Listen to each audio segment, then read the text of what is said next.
Shalom anak-anak ibu, senang sekali bisa berjumpa lagi dengan kalian di minggu yang baru.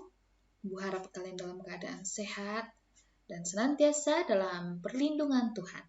Baiklah, pada minggu ini kita akan masuk ke pokok pelajaran yang baru.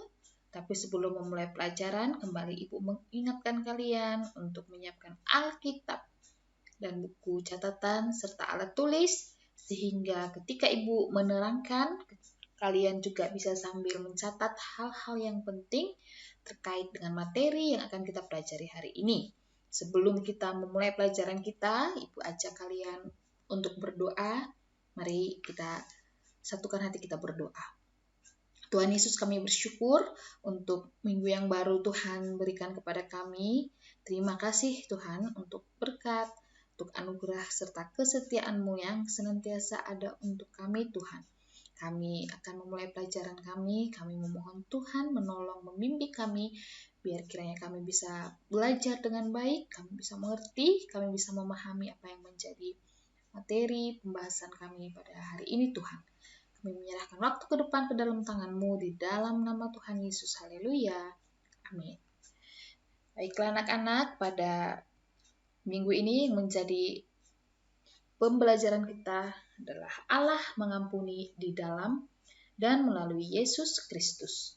Bahan Alkitabnya diambil dari Yohanes 3 ayat 16, Lukas 2 ayat 11, 1 Korintus 12 ayat 3, 1 Petrus 2 ayat 9. Pastikan kalian membaca bahan Alkitab ini setelah kalian menonton video ini ya.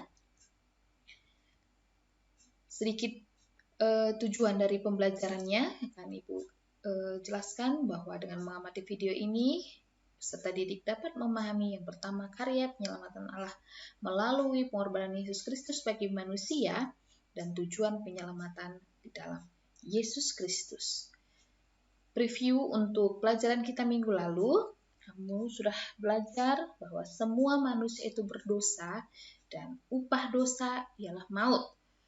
Kamu juga sudah belajar bahwa manusia itu tidak dapat menyelamatkan dirinya sendiri, tetapi Allah begitu sangat mengasihi manusia sehingga Ia mengutus Yesus datang untuk menyelamatkan manusia. Di dalam sejarah iman umat Kristen, Allah selalu menunjukkan perhatian dan kepedulian kepada manusia, sekalipun manusia telah jatuh ke dalam dosa. Ketika Adam dan Hawa jatuh ke dalam dosa, Allah tetap berinisiatif, datang dan menghampiri mereka. Demikian halnya dengan sikap Allah terhadap semua manusia. Manusia tidak dapat menyelamatkan dirinya sendiri, tetapi manusia membutuhkan keselamatan itu. Harus ada manusia suci, yang kesuciannya sama seperti Allah, yang dapat menebus dosa manusia. Dan hanya Yesus satu-satunya yang memenuhi syarat untuk itu. Maka Allah merelakan putra tunggalnya itu untuk menebus dosa manusia. Allah mengorbankan Yesus karena kasih-Nya kepada manusia. Karya puncak keselamatan terjadi tatkala Allah memberikan anaknya yang tunggal, Yesus Kristus mati di kayu salib. Dalam Yohanes 3 ayat 16 dituliskan, karena begitu besar kasih Allah akan dunia ini, sehingga Ia telah mengaruniakan anaknya yang tunggal, supaya setiap orang yang percaya kepadanya tidak binasa, melainkan beroleh hidup yang kekal. Yesus menjadi kurban di atas kayu salib demi memulihkan hubungan yang rusak antara Allah dan manusia. Demi manusia, Allah tidak menyayangkan anaknya yang tunggal, Yesus Kristus, untuk menjadi kurban bagi manusia. Inilah kasih terbesar dari Allah kepada manusia yang berdosa. Lalu muncul pertanyaan, mengapa harus di dalam Yesus? Keselamatan manusia tidak terlepas dari janji Allah dalam Perjanjian Lama yang terus berkesinambungan dalam Perjanjian Baru. Perjanjian Baru merupakan penggenapan nubuat-nubuat tentang Mesias dan memberitakan kelahiran, pelayanan, kematian, dan kebangkitannya. Arti kata nubuat menurut Kamus Besar Bahasa Indonesia adalah wahyu yang diturunkan kepada nabi untuk disampaikan kepada manusia. Dalam Kamus Alkitab dijelaskan bahwa nubuat adalah pesan-pesan dari Allah melalui mimpi ataupun perjumpaan dengan Allah. Maka nubuat itu berbicara tentang kejadian-kejadian di masa yang akan datang, di mana setiap kejadian sudah ditentukan. Nubuat disampaikan melalui seorang nabi. Nabi dalam Perjanjian Lama adalah seseorang yang dipanggil oleh Allah untuk mengabarkan firman-Nya. Seorang nabi bisa mendengar firman Allah dalam hatinya, mendengar suatu suara yang datang dari luar, dan bisa menerima firman Allah melalui penglihatan. Melalui para nabi, nubuatan dari keturunan Israel memimpin dan memerintah dalam kerajaannya. Nubuatan itu tergenapi di dalam Yesus Kristus. Penggenapan nubuatan merupakan bukti Allah yang tidak pernah lalai akan janji-janjinya, bahwa Allah akan melepaskan umatnya dari perbudakan dosa. Yesus memiliki peran sentral dalam kehidupan iman Kristen. Kehidupan, karya, dan pelayanannya menjadi sumber teladan dan inspirasi. Siapakah Yesus itu sehingga menjadi pusat iman Kristen? Berikut adalah beberapa kesaksian Alkitab tentang pribadi Yesus. Yang pertama, Yesus adalah Mesias. Mesias memiliki arti yang diurapi, berpadanan dengan kata Kristus. Kamu bisa lihat di Yohanes 1 ayat 41. Mesias berasal dari kata Ibrani Mashiach, bahasa Aram Meshika.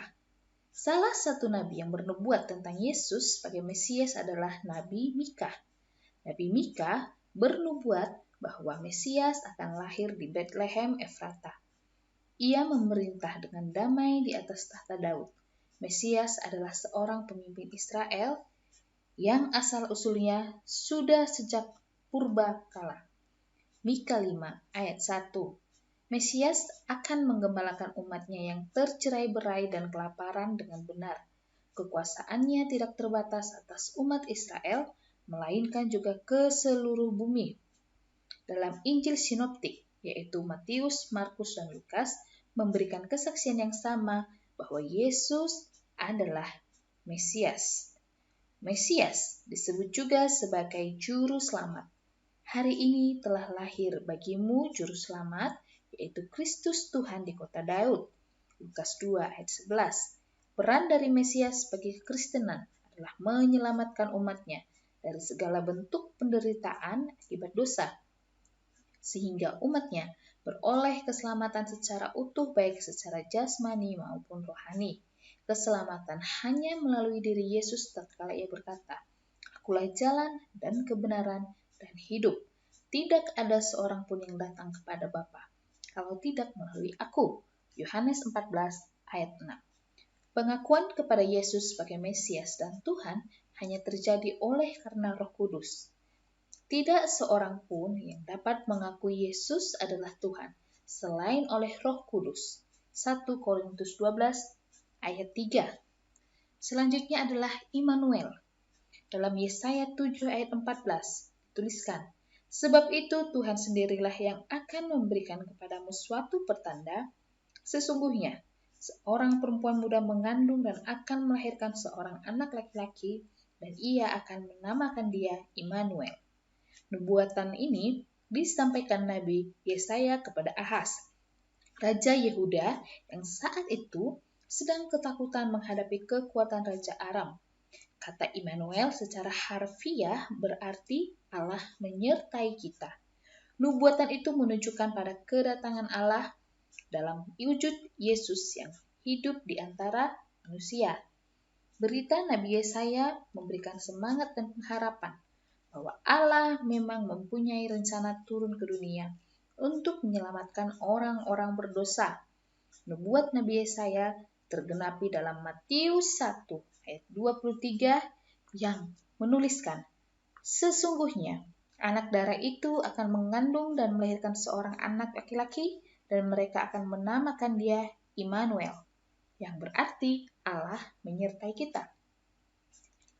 Jadi, Immanuel merupakan jaminan perlindungan kuasa Allah pada saat menghadapi bahaya, di mana jaminan itu ada dalam pribadi Yesus Kristus, seperti yang telah dinubuatkan Nabi Yesaya.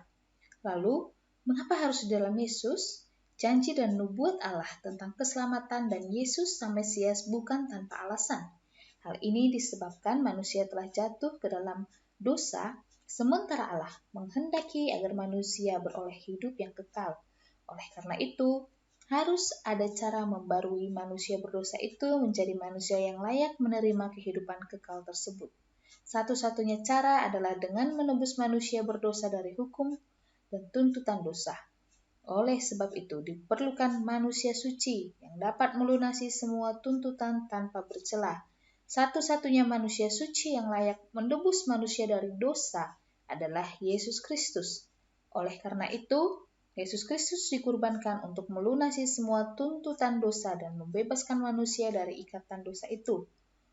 Orang yang percaya dan menerima Kristus sebagai Tuhan dalam hidupnya akan diselamatkan. Artinya, kehidupan kekal berlaku bagi siapa saja yang bertobat dan memohon ampun dari Kristus serta menyerahkan seluruh hidupnya untuk dibaharui oleh Roh Kudus. Selanjutnya, kita akan membahas karya keselamatan oleh Yesus Kristus. Kata keselamatan berasal dari kata selamat. Selamat berarti terbebas atau terhindar dari bahaya, malapetaka, bencana, tidak mendapatkan gangguan atau kerusakan. Kata keselamatan juga berarti selamat, sejahtera, bahagia. Jadi keselamatan itu bisa disimpulkan sebagai keadaan yang penuh dengan kesejahteraan dan kebahagiaan. Maka, karya keselamatan oleh Yesus Kristus memiliki pengertian sebagai segala bentuk ucapan, tindakan, dan karya yang dilakukan Yesus Kristus guna membawa umat manusia hidup dalam kesejahteraan dan kebahagiaan. Karya Kristus selama berada di dunia dapat kita lihat melalui 1. Pengajaran, yaitu khotbah dan perumpamaan. Khotbah adalah cara yang digunakan Yesus untuk berkomunikasi dan memberitakan kabar keselamatan. Pengajaran Yesus memberikan pemahaman baru atas hukum-hukum yang berlaku sebelumnya. Misalnya tentang hukum kasih. Yesus mengajarkan kepada kita agar mengasihi musuh kita. Padahal hukum sebelumnya mengajarkan bahwa mata ganti mata dan gigi ganti gigi. Ajaran lama menunjukkan kesetujuan untuk melakukan tindakan balas dendam. Tindakan tersebut seperti spiral kekerasan yang tiada akhirnya. Sebaliknya, tindakan mengasihi musuh tersebut merupakan cara yang sangat efektif untuk memutuskan rantai kekerasan. Apa yang diajarkan Yesus kepada manusia berbeda dengan pandangan manusia. Melalui kasihlah, segala bentuk ketidakadilan dan kekerasan dapat diselesaikan, sehingga kasih menjadi ciri khas dan keunikan kekristenan. Perumpamaan menurut Kamus Besar Bahasa Indonesia adalah perbandingan atau ibarat. Pemakaian kata yang menunjukkan sebuah perumpamaan antara lain seperti seumpama, bab, atau ibarat. Melalui perumpamaan, Yesus ingin membangkitkan minat dan keingintahuan para pendengarnya.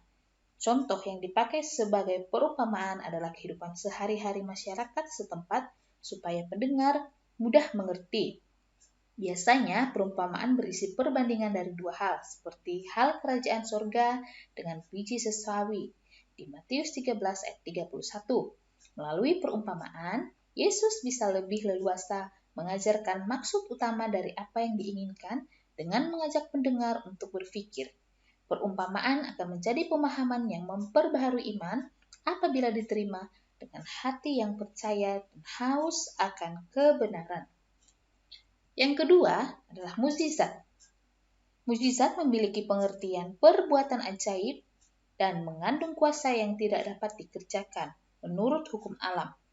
Pada pribadi Yesuslah kuasa dan melakukan mukjizat terpenuhi. Dalam Matius 28 ayat 18 dituliskan, "Kepadaku telah diberikan segala kuasa di sorga dan di bumi." Dengan kuasanya, Yesus telah melakukan banyak mukjizat di atas manusia, buta, bisu, tuli, kusta, kerasukan setan, dan membangkitkan orang mati. Hal ini menunjukkan kuasa Yesus yang begitu besar sama dengan yang dimiliki oleh Allah sendiri. Yang ketiga, pengorbanan di atas kayu salib. Puncak karya Yesus terjadi di kayu salib. Peristiwa penyaliban Yesus sebelumnya pernah dilukiskan oleh pemazmur. Allahku, Allahku, mengapa engkau meninggalkan aku? Mazmur 22 ayat 2. Perkataan itu terdengar menjelang kematian Yesus di atas kayu salib. Peristiwa salib inilah puncak pekerjaan Yesus untuk memikul dosa manusia. Ia menggantikan manusia sebagai yang terhukum, supaya manusia yang telah mati karena dosa dapat hidup untuk kebenaran, dan di dalam Dia manusia dibenarkan oleh Allah. Yesus menanggung dosa manusia seorang diri dan tanpa Allah, sampai Yesus menyerahkan dirinya mati ganti manusia berdosa dan turun ke alam maut untuk berperang melawan kegelapan dunia orang mati. Yesus menebus manusia dengan cara itu, membayar lunas semua tuntutan dosa dan menang atas maut. Pengorbanan di atas kayu salib berujung pada kebangkitan Yesus di hari yang ketiga. Yesus membayar semuanya lunas dan memenangkan manusia berdosa dengan mengorbankan dirinya sendiri. Keselamatan disediakan bagi semua orang, tetapi hanya efektif berlaku untuk orang yang percaya kepada Yesus Kristus.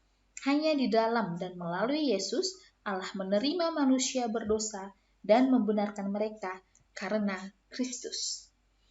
Lalu kita akan masuk ke pokok bahasan tujuan penyelamatan dalam Kristus Yesus.